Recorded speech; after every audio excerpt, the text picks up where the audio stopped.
Assalamu alaikum. That is, may God's peace be upon you. Welcome back to the Power of Educating Our Own. This is a show facilitated by the Clara Mohammed Schools Network. We are a network of approximately 20 schools.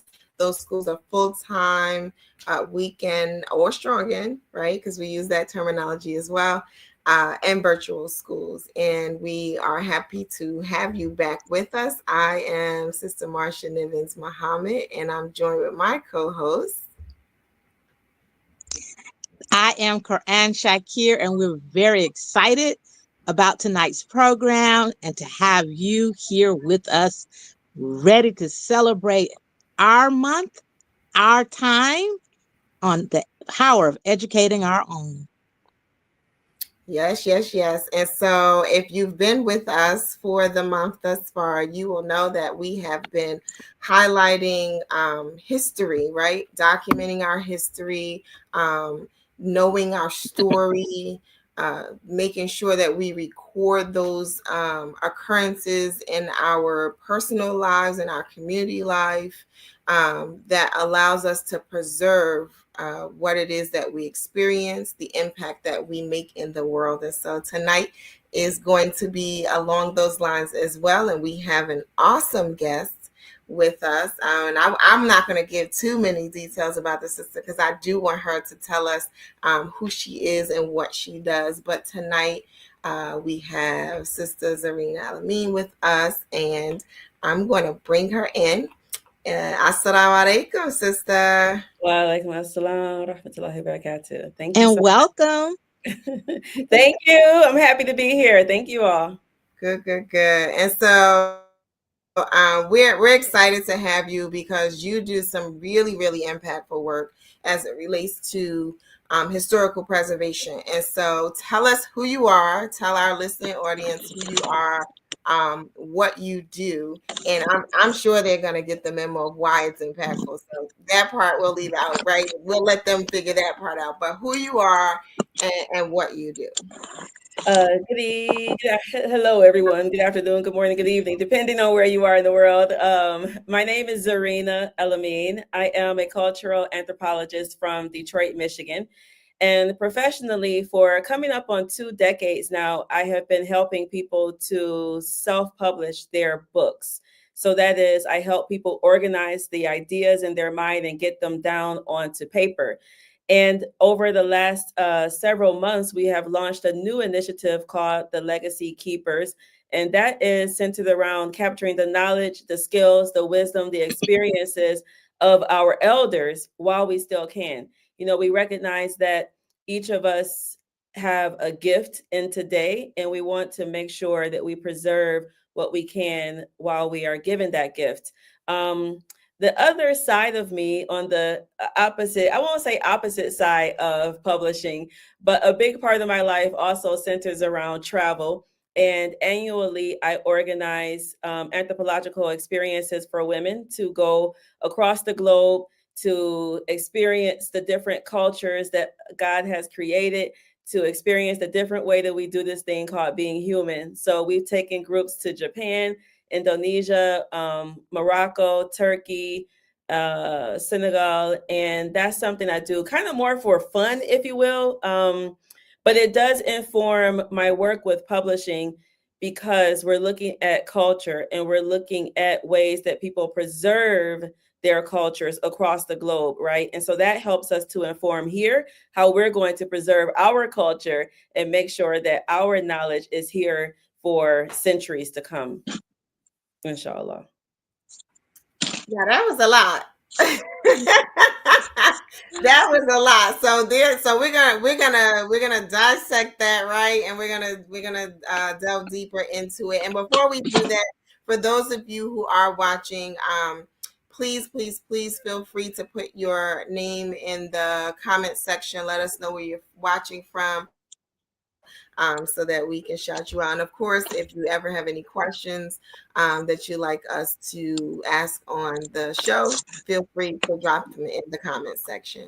Okay, so publishing, travel, and you're like, wait, so I kind of do that just as for fun. And I'm like, girl, you taking people around the country. What you mean? I mean, yes, that's fun, but that's like bigger than like, oh, I just do that for fun. I know, I know, I know. I got started in travel. Well, God put it in me, period, right? To explore. There are some people where all of us have things that a lot of places on our hearts, right? Things that are just naturally kind of a default state or a goal or a desire that He places within us. And for me, travel and culture and experience in different ways that people are human, like, is just a natural part of my curiosity of the world. So I was kind of traveling. And then when I would come back home, which is Detroit. Detroit is my home base. When I would come back home, like some of my aunties and such would be like, oh, I've always wanted to travel. I wish that I had traveled. I waited for retirement, but then my health wasn't the same. And so I wasn't able to travel the way I thought I was going to be able to and such.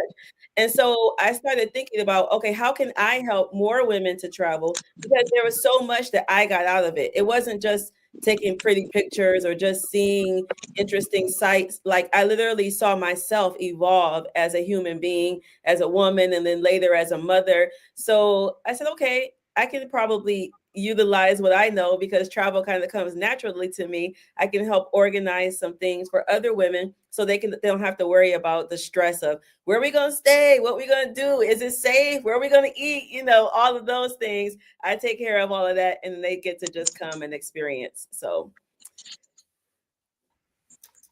Nice. So, okay, so let's talk about the publishing, yes. right? We'll go back to we'll go to the publishing, and we may come back to the trips because that's just super cool, right? So the publishing, right?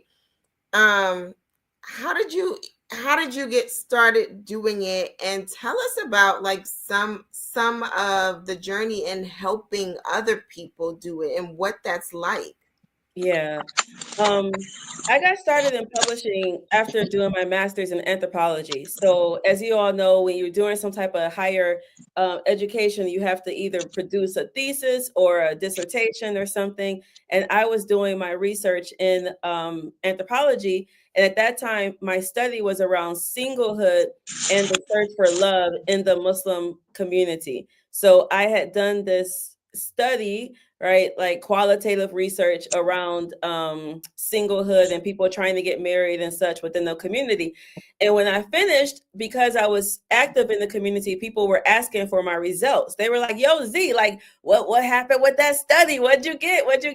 And I was like, I wrote this all up, you can go read the thesis, right? And they were like, no, like, no, like nobody was interested in reading that thesis. So I was like, okay, I'm not going to keep responding to emails individually. I have to figure out a better way to put it in a format that people will actually benefit from. So I said, okay, I'll take what I put in my thesis and convert it into a book, and then people will get the book, right? And so that's literally what happened. I did my first book was based off of my master's thesis. And I launched it at the MANA conference, the very first MANA conference. I launched that book there. And then, like, publishing changed my whole world after that. From that one book, people started asking me to speak. So that launched like a speaking career. And then later on, people started asking me for help with publishing their books. So naturally, I wasn't an expert at all at that point. I had only done like, my little first book. So I was like, yo, I don't really know that much, but I can tell you what I know. And so I published my dad. He was my first book. We did a compilation of his articles that he used to write in a paper called the Muslim Observer.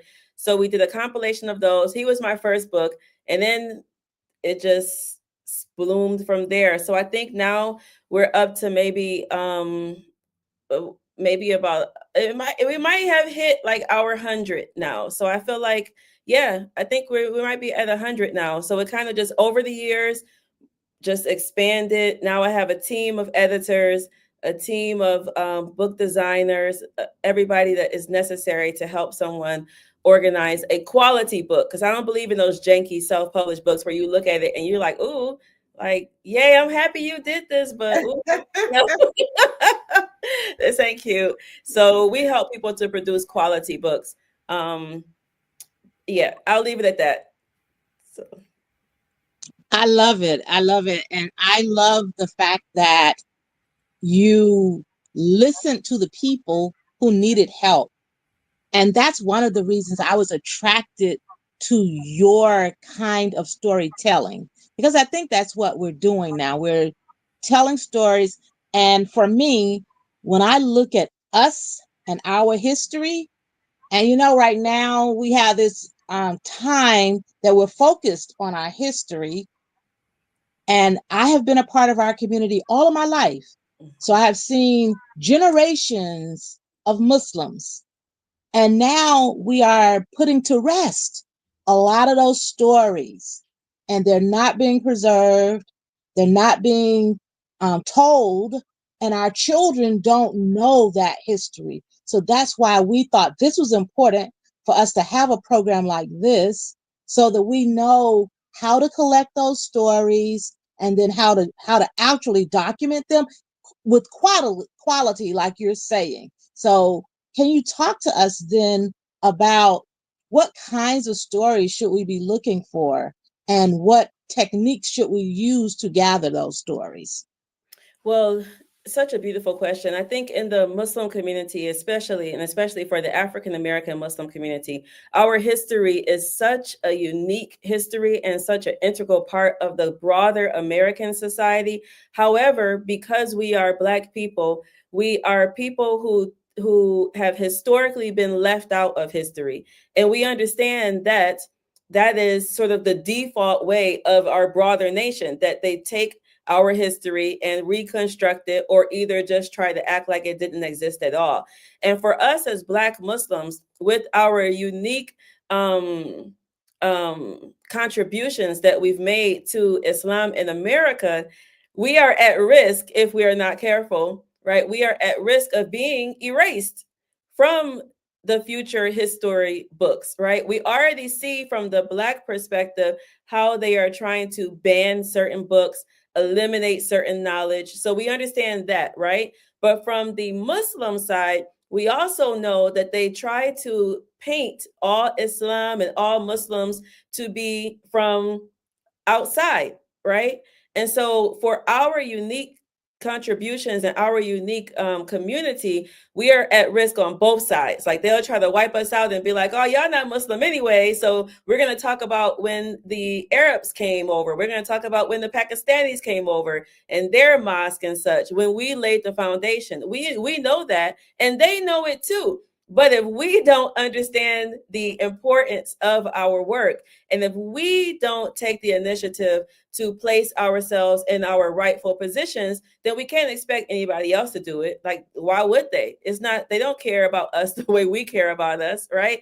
So when you're looking at the stories, a lot of I think right now, with the ages of the pioneers that are quickly aging, right? But they established that foundation of Islam. So we have to record those stories. We have to record those stories of how they came, why they came into Islam.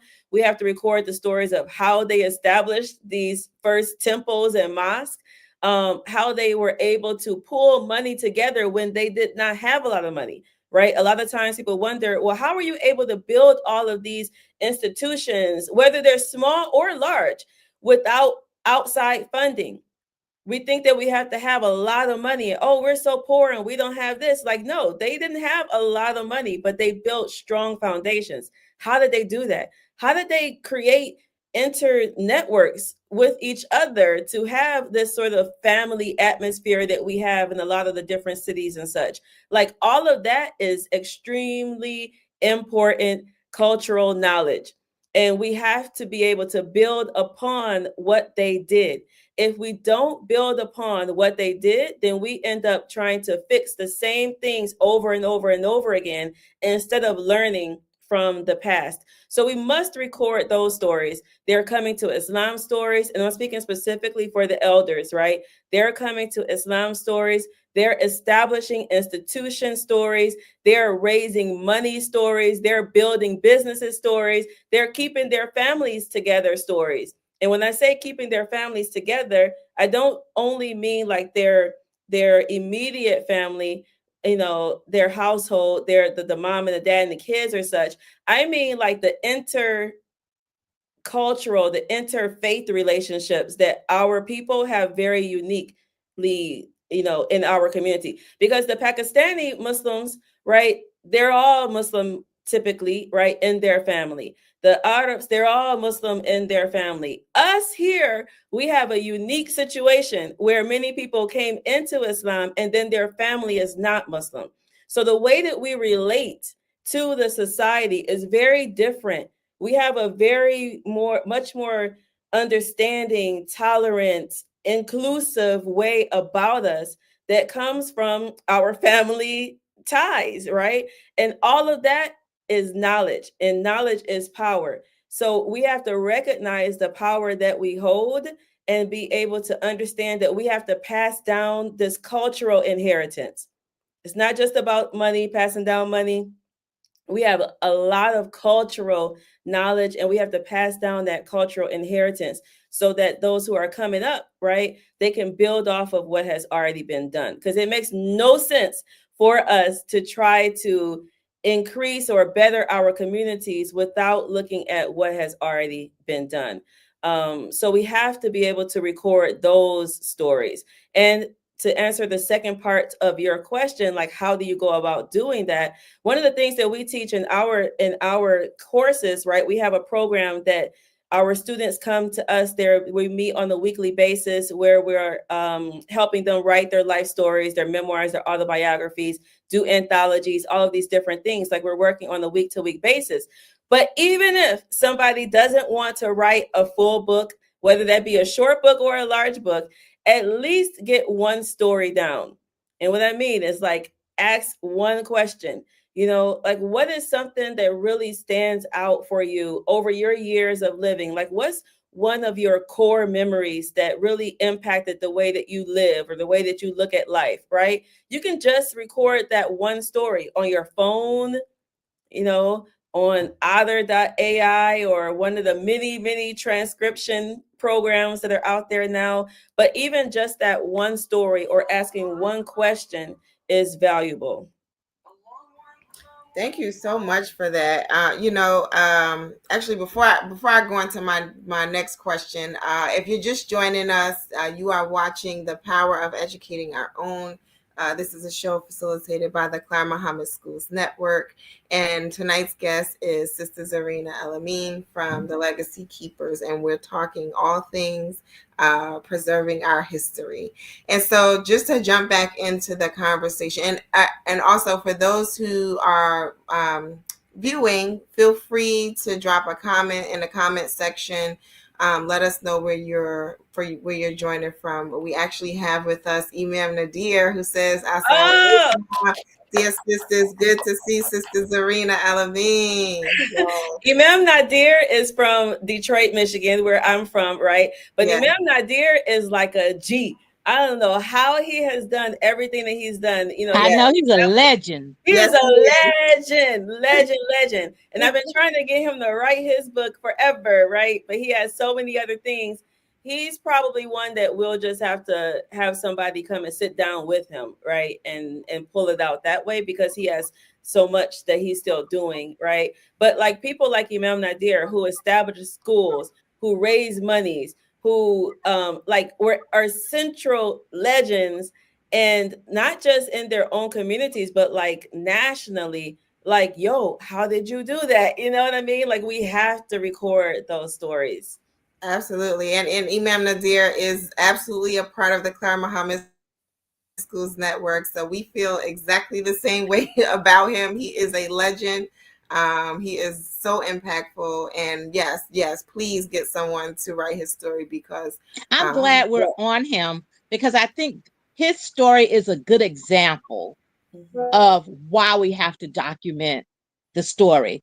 So often when I'm telling people about the Clara Muhammad School Network, I use Imam Nadir as the example. So I tell people the story of how the Clara Muhammad School in New York was shutting down, and he was the principal, and he couldn't stand to see that happen. So he said he would open a school temporarily until the Clara Muhammad School was able to reopen. And I say, y'all, it's been 3 decades since he did that. So what happened in those 3 decades? And I say, so the name of his school is not Clara Muhammad School, but it is still a Clara Muhammad School for us. And so that's a story too, to be able to tell the story of the Clara Muhammad School Network, those schools that are in the network, and the people who keep the stories alive. So he's an excellent example of why we have to document the story, and that there is a story to be documented. Absolutely, absolutely. And so so we talked about how it is so important to be able to share and document these stories, and specifically why it is so important for us to start collecting, and with maybe even be a little bit behind the eight ball, but right, start collecting the stories of those who are the aging population in our community. Right, we have some pioneers who are up there in age, and we don't want to lose those stories. But I'm curious to know, like, who can write these stories, right? And I'm asking that because sometimes people feel like you gotta, have 18 degrees, or you gotta have done, you know 15 years of training to be able to write a book. Tell us who's writing these stories. Maybe not necessarily the pioneer stories like you just mentioned, but all the books that you're helping people to write. Like, who's writing these stories? Yeah. One of the biggest myths that has kept us from documenting our knowledge is the assumption that only celebrities or only founders of organizations are worthy of writing their stories. But we all know from just a family perspective, like imagine if you had a book or some papers that your great great grandmother wrote, right? Like, would you expect her to write like Toni Morrison or B. Langston Hughes or somebody? Like, no, you would just be happy that you have something that she wrote that's telling something about her life. And now you know more about your ancestors. So all of us have stories, and all of us have families, right? That should be able to pull from those stories. So the people in our classes are regular old folks, right? They're writing for their grandchildren, they're writing for their communities, they're writing for their children, and they're writing for their future grandchildren, who, like, when they talk about the proverb of planting a tree, right? That you will never be able to get and reap the fruit from. So you plant that tree for the future generations. You plant that tree because you understand that other people are going to be able to benefit. And when you write your story, it may be that you don't get the understanding of who is going to, care, or why should anybody care right now. But I can tell you for a fact that later on people want it. One of the things, I was talking to a young lady the other day. Her grandmother, I think, is 92, and her grandfather was 92 when he passed, and her grandmother is 94 now. And so we were talking about this work, and she said, I didn't really care about my grandfather's story before he passed. She said, it wasn't until I actually had kids. And now I wish that I knew more about him. Now I have all these questions and such, for him. So she wants to interview her grandmother, right, to write her grandmother's story. But this is one of the things that I tell some of the people, some of the elders in particular, who come into our program and think about this. Like, my kids don't really care. Don't focus just on your kids right now. They may not care today, but I can tell you, when you're gone and they wish that they had been talking to you and sitting at your feet and studying about you and all this, like, they will be so happy that you took the time and gave this gift of your book. So we have a lot of just regular individual, folks writing their own stories. Our eldest student right now is 87. and she's writing her story. And then we have some younger folks who are interviewing their grandparents and such. So it kind of goes both ways. That's amazing. You've got You know, some I'm great as books out too. At their feet. Yeah. And then I know Sister Lanice's book. Yeah. I have all of them in my Oh, library yay. because I love the creativity of the writing, because it's not all the same. Yeah. And so I hear you when you talk about that fear of being a writer, but we all have a story to tell. And like you said, if you record it, then, we can get the AI to transcribe it and Mhm. then get it edited as needed. But I do think it's important for us to be able to, as you say, tell those stories. And as you were talking, I was writing down different kinds of stories that people can tell, because you talked about letters that people have written. Some people save their letters. What if we had just a book of just letters that Yes. someone has written? Yes. That'd be an amazing book. Yes. Or Yes. even when in the transition, I was a teenager or right at my teen years, and there's another Imam Qasim Nathari, who was also a teen. And he and I were talking about how in that transition, when the adults were trying to find their way to Mhm. the Quran, Mhm. there was no one talking to us as the teens. And that's a story. How did we survive that time? So Mm. those individuals are now in their late 50s and 60s. They got a story to tell. Tell that story of the transition, while the elders can also tell their story of the transition. That could be a book in itself, the transition. And that's a big thing, because what Imam Muhammad did was amazing. But Mm. how do we get there and to be here where we are, even? Go back and tell that story.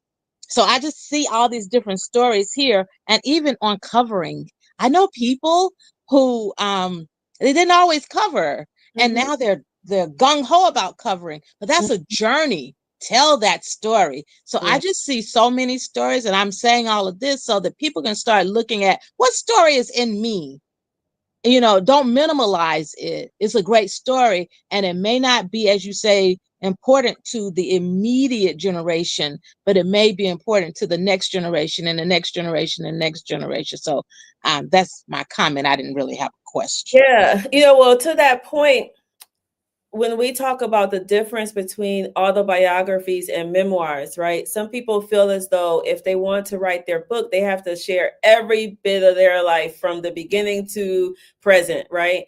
And what you just mentioned, as far as like all of us have a story inside of us, is that you don't have to tell everything, and you get to decide what you want to share, but you can also focus in on just one particular aspect of your life. So if you want to talk about your coming to Islam story, your book can be about that. If you want to talk about you building a business, right, your book could be about that. If you want to talk about your relationship with covering, it could be that, or when you went to Hajj or whatever, right? So people, you get to choose. And I think the big part is, for me, a lot of my work with our students and such is to relieve them of the burden of feeling like they have to be some type of perfect writers, because that's not what this is.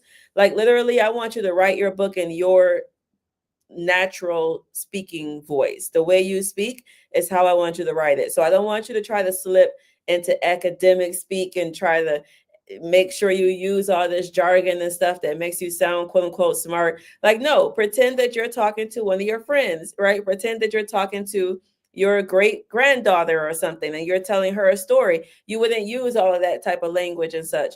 So I don't care about which topic they choose, but I want them to write something. You know what I mean?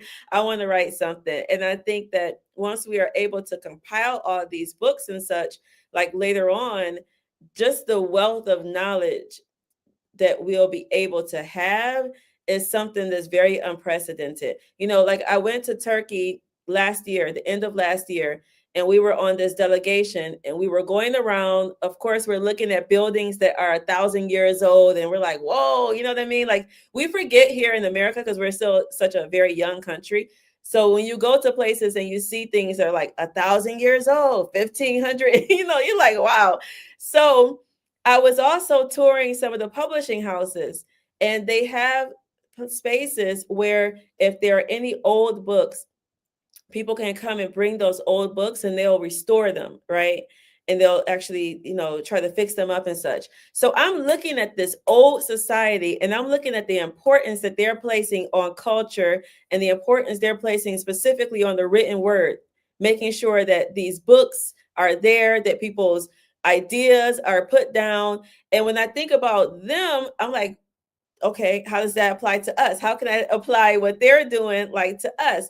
And that's really why this stuff is so important. And I hope that we don't minimize it. Right now, there are a lot of initiatives nationally that people are trying to do within the African American Muslim community to start doing more storytelling, doing more story preservation and such, which is beautiful, right? And I think in addition to that, we're going to have to figure out ways that all of that is going to be preserved for perpetuity. Because if we don't have any large institution that's funding it, like Turkey, the government is actually funding a lot of those publishing houses and such, right?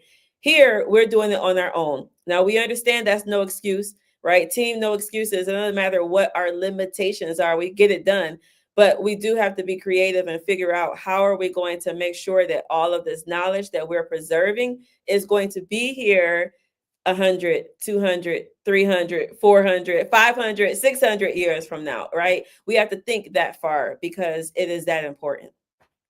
Yeah, and I love that you bring that point out because earlier you talked about erasure, right? And for some people that may sound like a sneaky thing, but it's a real threat, I guess we would say, to our story, to anyone's story for whom is at risk of that, right? And that's all the more reason to find a way to share the story. You were just talking about like someone writing an autobiography versus writing a memoir. And so I'm curious to know with these books, like, are they novels? Are they, are they 100 pages? Are they 20 pages? What do they look like, right? I just want people who are listening in or viewing to know that this is something that is so close in reach to their capability.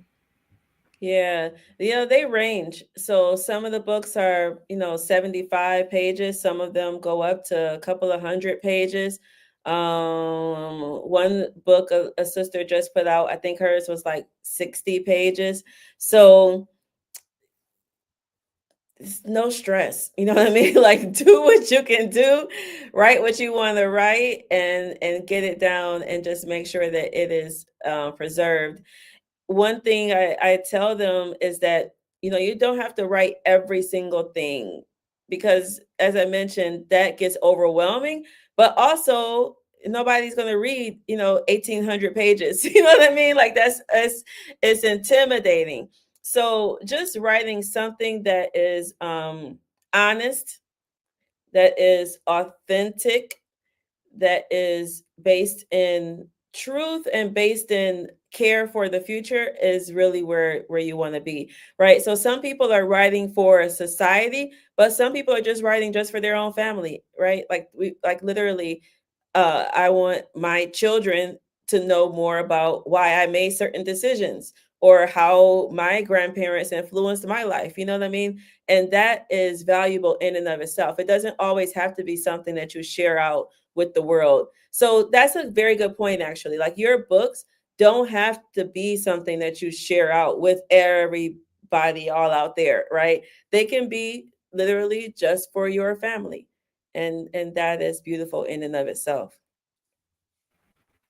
Yeah. That's a I very also good when point. yeah. I'm sorry. That's a very good point. There was a brother here in Atlanta. He was actually from New York. Mm-hmm. And when he came to me maybe 4 or 5 years ago and asked me just to edit the book that he was writing, it was his story. Mm-hmm. And when I was reading it, I'm like, oh, you have got to publish this because it will be beneficial to all of us. He said, no, I'm just doing this just for my family, just for my children and their children. And I Yeah. thought that was so interesting that he was doing that, but it was really full of our history for us. And I wish he had done that for everybody. And I said, well, maybe one day it will. But I do think that's a very good point to make, to write for your family. Mm-hmm. Yeah, yeah. There's what's that Mo on Netflix? I forgot the name, but it's that Muslim comedian. He has that show on Netflix, and one of the scenes, right? He's there trying to enter into Palestine, and the Israeli interrogator is asking him questions, and they're like, "Well, what's your father's name?" He says his father's name, and he was like, "Well, what's your grandfather's name?" He said his grandfather's name. And it's like, "Well, what's your great grandfather's name?" And he didn't know his great grandfather's name, right? He couldn't remember. And we already know, like, typically within families, like 2 generations, like all those little stories that you think you know right now, they're on top of your head from your grandma, like all of that gets lost if it's not written down. Like it's gone, right? So 2 generations is out. So writing for your family is extremely important. And because we're still like new young people here, I mean, us Black American, like we're young people. I think since we were cut off from that tradition of the griots who know the history and tell you about your people and such and such and such and such, like we have to reestablish our understanding of the importance of it and actually take the time to prioritize it. It doesn't have to really take a long time. Like you can do this in a weekend. You can get something down, in a weekend. You can get a couple of stories down in a couple of hours. You know what I mean? So it doesn't have to take a long time. But all that, like, oh, I wish I did. I should have recorded them. I should have did this. Like that. It's time for that stuff. Is over. Like I'm done. I don't have a lot of patience for people that make a lot of excuses and da da da da. Like no, like we know what we need to do, and at this point, we have the tools, we have the resources to do it. So we have to make the time because we understand the importance of it. So it doesn't. We don't have to spend years. We could actually just do something that is feasible for everyone. That's my job, to make it easy for people to do it, right? But get it done. Get it done. Yeah, absolutely. If you're just tuning in, you are watching The Power of Educating Our Own. This is a show facilitated by the Clara Mohammed Schools Network, and tonight's guest is Sister Zarina Elamine of the Legacy Keepers, and we've been talking about publishing. We've been talking about the importance of preserving your history through writing books, and making sure that that story is told, whether it's just for your family or it's to be shared with the larger community. And as you all were talking, I was just thinking about my own story, right? I met my dad at 25 years old. I was inspired because I had a young daughter and I saw, the interaction between her and her father. And I was just like, man, I think it's time to, find my dad. And I'm just thinking, as you're talking, I'm thinking about the story and I'm just like, yeah, that's something like worth writing, even if it was just to make sure that the story lives on beyond me. And my children are very much aware of, I mean, they've heard the story, but even, when they have children and then those children have children, just to kind of hear that story of connecting back with family. And then I just lost my grandmother at 101 years old. Oh, And it's wow. like 101 is like, that's amazing. I remember at the funeral, I was just like, yeah, everybody's grandmother doesn't turn 101. And I hadn't even known them for all of my early life. And I'm just like, that's a story, right? And when I hear you talk, it makes it seem so doable, right? Like I could literally get my phone, record myself talking, transcribe it, and now there's something there. And I think that's so important for us to understand in this conversation, that this preservation of history isn't as hard as we may make it in our mind, right? And that it is reachable and achievable. But then when I heard Sister Quran talking a little earlier, and she was talking about the transition, and she talked about herself and Imam Qasim Nathari, right? And I was just thinking, like, yeah, those stories that could be told, they help to fill in the blanks, right? Because sometimes there are blanks in our understanding of why something happened the way it happened. And then I even just think about our Clara Mohammed schools, right? I remember when I was given the responsibility of the school in Newark, New Jersey, and I was just looking for somebody to share something with me to help me on this new journey.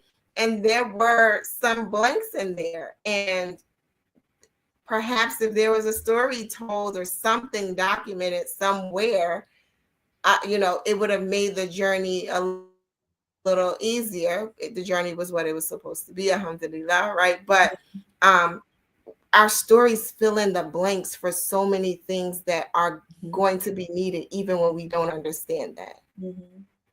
Yeah, you're absolutely right. And I think like when we think about like niche stories, stories in particular on particular topics that may not necessarily be interesting to everybody in the world. Like for example, I'm thinking of, for some reason this the subject of plumbing is coming into my mind, bricklayers or such, right? But like say a bricklayer is writing a story about how they got into masonry, and they're telling details and such. It may not be something that someone else is interested in right away, but someone else who is in masonry, right, or is interested in like that field, like to them that thing is like golden, you know what I mean? Like, oh my God.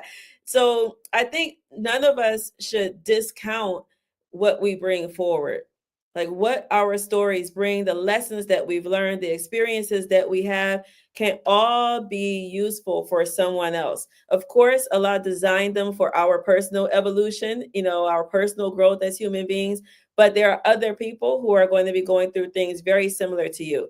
And if they're able to learn from your lessons, then we can help to make it a little bit easier for them, right? And so hopefully when that happens, the evolution of us as people in general, like we're supposed to be getting smarter. We're supposed to be getting more in tune with ourselves, more connected to God, and the only way we do that is through shared knowledge. So I'm not supposed to have to recreate every lesson that my grandmama did. She did that. I'm supposed to be able to build upon what she did now at this point. But that also means that we cannot hold our lessons and our experiences with the shame, within the box of shame. Sometimes that comes up a lot when we're writing, because you have made decisions that you maybe are not so proud of, or you did some things and you're like, that was dumb, I shouldn't have done that. And there can be some shame around some of the decisions. Now, I'm not saying go tell all your sins and all of that. And I'm not saying that you have to share everything that you did in the world or such, but I'm saying that a lot of times the growth that you took as a human being, right, was a natural growth. You learned some things, you got better. Think about the autobiography of Malcolm X, right? Think about if Malcolm X did not share some of those darker moments of his life. He wouldn't be the Malcolm that we know. We wouldn't even have as much respect for him because we didn't see the journey. It would be like he was someone that was so far away from us, we couldn't relate to him. So us seeing him as Detroit Red, us like understanding how he used to go and club and do this and this and this, like we're able to see the growth of him, right? The trajectory of his life. So I think that we got to remove some of the shame and use some of our experiences as teaching tools, right, for other people to be able to learn from. And when we do that, we free ourselves as well. You really do. Like you free yourself as well. And this is real quick. I could talk about this forever, but one of the side benefits that I've learned over doing all of these classes with our students and helping people write their books is that a lot of times they may be writing for somebody else, right? They're writing for their future children, or for the people who are doing business books, like they're writing to build up their businesses and this and this. But the process of writing is something about like the process of writing and the ways that it does things to your brain, where you as an individual start to understand yourself at much deeper levels, even if that wasn't your intent. So we can have an intention in the beginning that I'm going to record this for somebody else. But the process of reviewing information and stories and people in your life, like it is like a personal development tool like no other, right? And that's a side benefit. We don't necessarily come into it thinking that that's going to happen, but now I've learned over the years and having doing all these books, like dang, like even if it reaches just one other person, like what the author themselves get out of the process is priceless. That's beautiful. And I just want to remind our listening audience that you are listening to The Power of Educating Our Own. Our guest this evening is Sister Zarina Elamine, and she is a publisher and an author, educator, ready to help you write your stories. So if you have a question, we would love for you to drop it in the chat so that we can get her to answer some of your questions as well, because we're having a great time learning from her. And we have a comment from someone HG. Love this. This is the first time I've been exposed to this kinds of conversation. My kids have already been saying there are stories about my late mother they haven't heard before. And I think that that's the point that we've been making, right? Is that this preservation could be this big work, but it can also be this very intimate work that helps to tell the story of just your family, and that is valuable to the people that it touches, whether on a large scale or a very small scale. And so, yeah, thank you for that comment from someone someone HG. There we go. So, tell us about some practical things people could do to kind of like get in the spirit of, I don't know, of writing, right? So I'm sure for some people there's like this blockage to get to starting. What could people do to kind of get to that point? And then of course tell us about your training, because we want to know about that as well. Mm-hmm. One of the things that people can do when they're trying to get started is just start with one idea. Like what's one thing that you want to share? And that could be an idea, but that could also be a story, right? So if I'm thinking about my grandmother and I'm thinking about us making this Japanese fruitcake that we used to make or whatever in the house, like me telling the story of this Japanese fruitcake tells the story, a broader story of my grandmother, and then by extension of my grandfather, and then by extension of the ways that they worked in the community and such, right? So like just one thing can start to be a ripple effect. So you start here and then it just starts to ripple out and such. But in our class, so we have a free starter training. Actually, anybody can get started for free. It's thelegacykeepers.com/live. So thelegacykeepers.com/live. And in that free training, and I made it free so that anybody who is even just interested, right, in what this could look like, whether they're writing their own story or whether they're writing the story of a loved one, they can see the process and they can know how to get started and what the steps are. But a big mistake that a lot of people make, one, is procrastinating. And I hope that if we get nothing through to our listeners today, I hope that they recognize that we are in a gift right now. So the present is a gift and none of us are promised tomorrow, right? So this idea of recording your story, if you've ever thought about it, or you have a grandma that's alive or somebody in your family that's alive and you're like, oh, I should, I'm saying do it. Like, do it now. Do it now. We can help you if you need help. If you want to just start something, like, do it now. I hope that that's one thing that people get into their mind. Because the sad thing to me, and it happens all the time, is when somebody is like, Z, I heard you talking about that stuff. And I heard it, but it didn't hit me. And they're telling me after their grandma just passed. Like I had a lady the other day, right? She was interested in doing some stuff. She didn't do it. And then, saying she was going to wait till the stars aligned perfectly. She was going to come and do it then. And then her grandma passed. And she was like, now she can't go back and, record it. So she should have done it when she actually first thought about it, And I think that's, as someone who lost both parents, I think that is why I'm extremely passionate about not wasting time on it, and understanding that we can start here. You can get something down. If you want to add more stuff in later, you can do all that fancy stuff. I want to add a family tree. I want to go do some genealogical research, and I want to add that in there too. You can do all that stuff or whatever, down the line, but start and get something, right? Start and get something. You want to pretty it up later, you're welcome to do that. But that's a big thing. So I would say come to our free class, thelegacykeepers.com/live, and then just get some ideas on ways that you can go forward and do it. Thank you. And then, so Imam Nadir, he has me cracking up. He says, we are watching the view of the Muslim Ummah. I love it. And then I have Sister Ravina who says, I am more curious. Oh, she was saying, maybe I clicked the wrong one. Sorry, I didn't want to do that one. I did do this one. Sister Verena, can you talk more about the use of AI in writing or editing? Yeah. So I know lots of people in publishing don't like AI, but I love it. I love it. Now, AI can do some things and it can't do some things. Number one, it cannot pull your memories out of your head, right?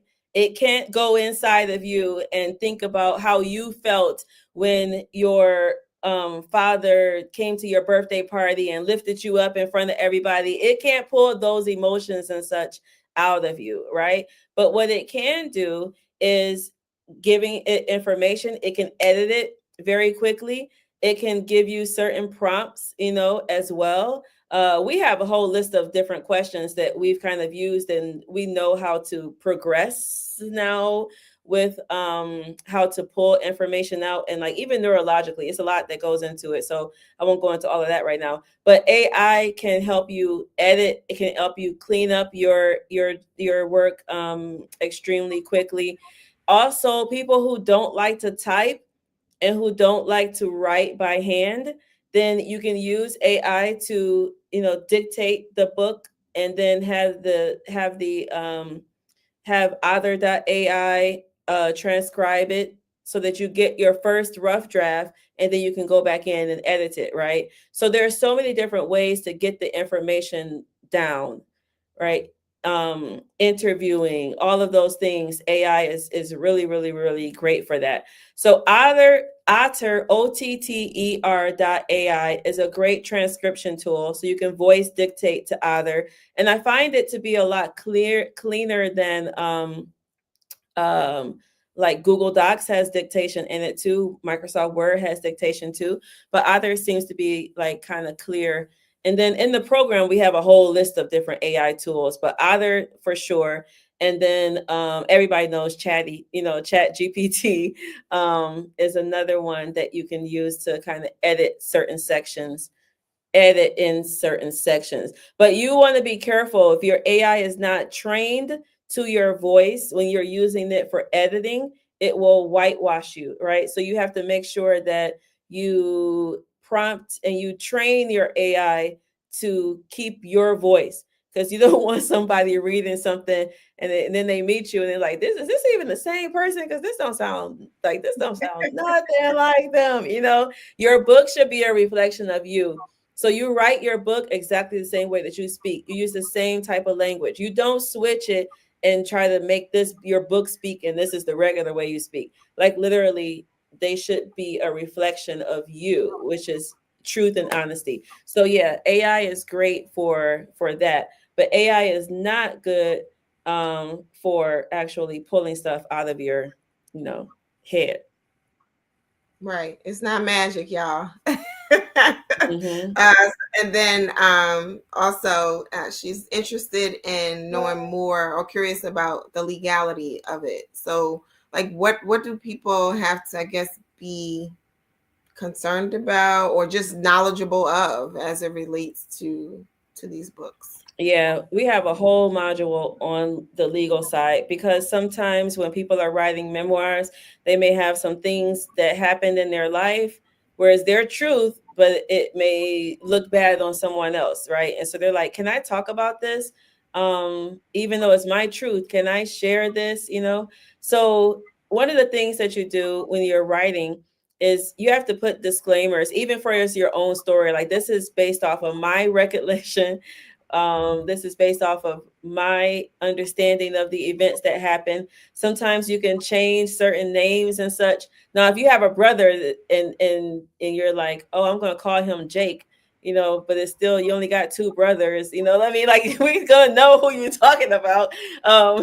But you put certain disclaimers and things like that in there. Sometimes some people will reach out to people in their family and they'll tell them like, hey, I'm writing a book about my experience.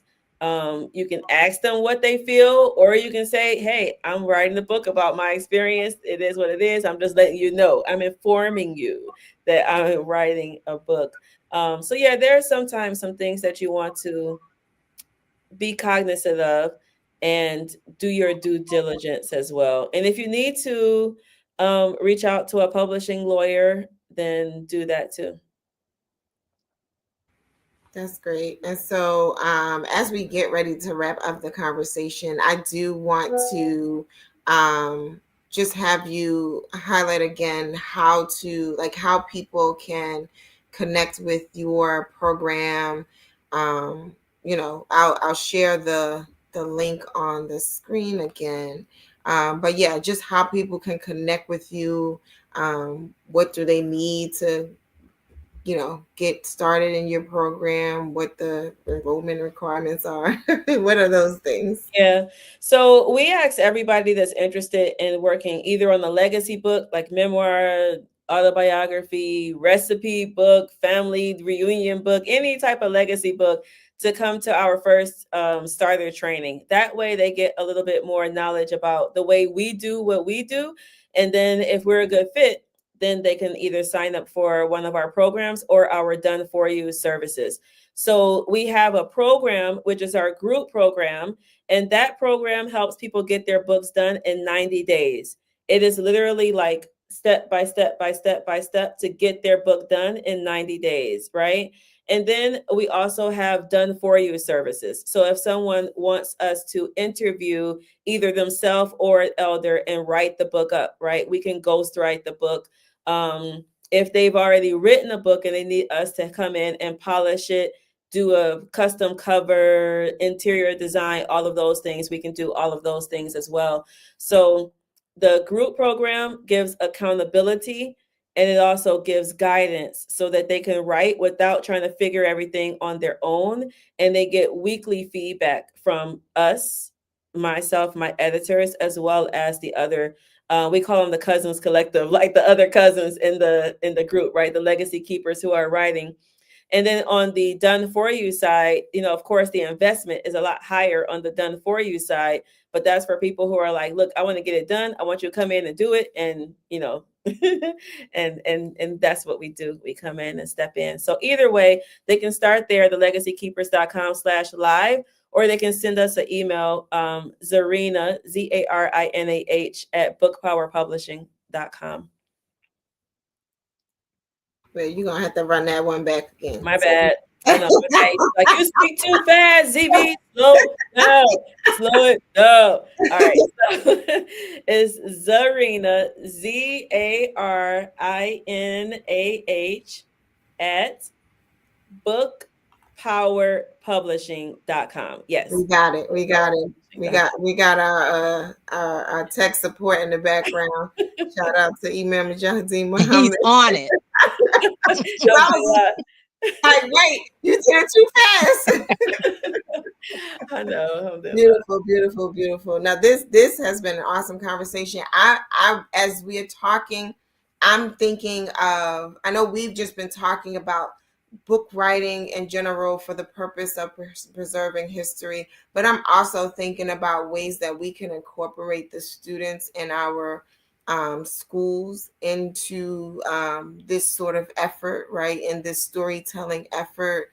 I have an idea. Oh, okay. That's good. That is so good. That is so good. Feel free to share if you want to, but also there are opportunities for you to share with the Clara Mohammed Schools Network so that you can share directly with the school. So we would love to have you to do that for whatever the idea is. But if you wanted to share now, that's okay too. So I'll just share it real quick. I mean, it's just connecting the youth, whether it be a school project, right, to the elders in in the community. So everybody pick everyone pick an elder and interview that elder and write up their story, right, like for a class project.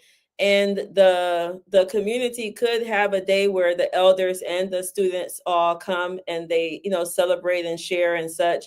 Each school could publish all of those essays together and have a volume, in their self. And I was just talking to another sister today who wants to do something similar, but she wants to have like a scholarship, where there's a scholarship and students interview people and then the best one like wins a scholarship or such. But for the schools, I would love to see like this intergenerational connection where maybe it's like the 11th graders or everybody, pick an elder, interview them for an hour or however long or whatever, and then write that up. And the school can, compile them all into a volume, and have a day where the elders, come, and it's like a nice, a nice. I love that idea. And Yay. I've got this in my head. I can see it because I'm also thinking, what if we do that like during Founders Week or something? We have the living library, and that's, at every school, the young people with the elders there getting these stories. And then when we publish the books, we'll have the living library, the Atlanta Yes. volume, the Detroit volume, the Yeah. New Jersey volume, the Virginia volume, because we got all our schools. What if we do that? Oh my goodness, I see it. And we can just keep Serena, you done doing it got over her and over. started. Let's do it. I love it. I love it. But can you imagine the impact? Number one, it tells the elders that we see you, we respect you, we appreciate you, we understand you have knowledge that we want to gather, right? Number two, it puts respect in the children's mind for the elders. So it makes sure that they have respect, for the elders. And three, all the other benefits that we mentioned already that come from this or whatever. But you're also healing those generational gaps and such by allowing them to do it together. So, yeah. Absolutely. And then I also just want us to be inspired to tell the stories of our institutions as well, because they're, I often hear of people talking about like, well, when I was in the University of Islam, it was like the most wonderful experience ever. And I'm like, that's great. I would love to know more. I hear people saying, yeah, when we had Clara Muhammad School, we had 1,500 of them. And it's just like, but at some point, for those who, as we go further out into the future, we're going further away from the history, right? And so as you said, like 2 generations out, the story is lost, that kind of thing. So I'm also encouraging us to start to tell the story of our school and our locale to make sure that is preserved. Imam Nadir is chiming in again. He says, I love it. We'll work on it, Zarina Elamine.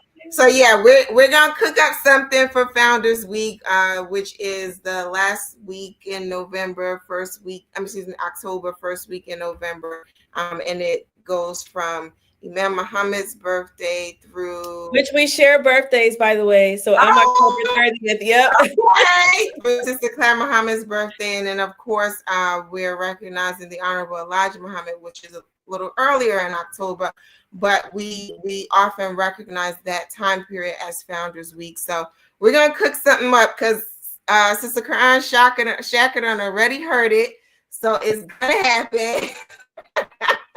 Yay. I saw the light flicker in her Yes. eyes. Yeah. So it's going to happen, inshallah. So Look out for something to come from the schools. And then for all of you who are viewing this, however you can begin to document the history, big or small, do it for your family, do it for your community. Make sure that our story is told. There is so much. I didn't grow up Muslim, right? And so coming into this community, just hearing all of the stories, when one of the pioneers feels so inspired to just like let loose, right? Mm-hmm. It sounds so beautiful and it sounds so amazing. And I just know the story of the things that were done. We talk about having earlier today, we had a Talim here in New Jersey, Emir Rashad Abdul-Rahman, and Brother Sharif was with him as well. He was talking about like all these businesses. I think you even said it, Zarina, like how did they do all of this with a little bit of money? When I think about all of this that they did, right, it's a story to be told and documented, because even though it feels so near and dear to us, so many people don't really know the story, right? And that story is very inspiring.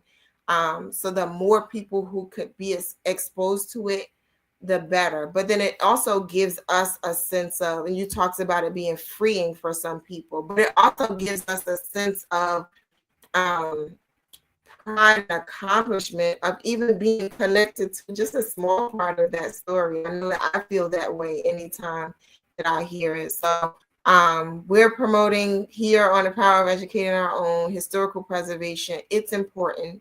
It's impactful, and even if it's not impactful today, it's going to be impactful into the future, and it needs to be told. So tell your story. Sister Zarina, any last comments that you want to share with our viewing audience?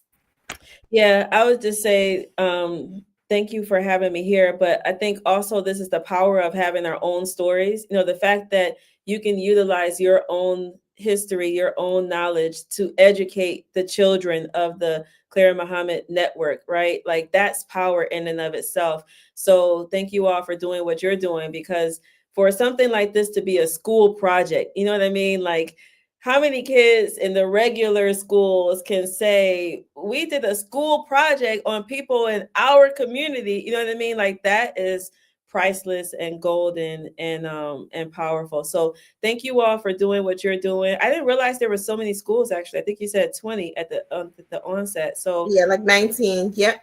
yeah, yeah, it's a lot of schools. So thank you all. And I think, for anyone who is interested, of course, we're here. But I'm gonna say go sit at the feet of one of the elders in your life. If you are an elder, write your story, get somebody to help you if you need help. And for those of us who have elders in our lives, go sit at their feet and ask them questions and start preserving what we can. We are so grateful to have you on our program, number one, and in our community and doing this work. So we're very grateful to you for the work that you're doing. And may Allah bless you immensely for this work. And may we all hear the call and answer the call. So thank you so very much. Thank you. Thank you all. Yes, this has been the Power of Educating Our Own. This show is hosted by the Clara Mohammed Schools Network.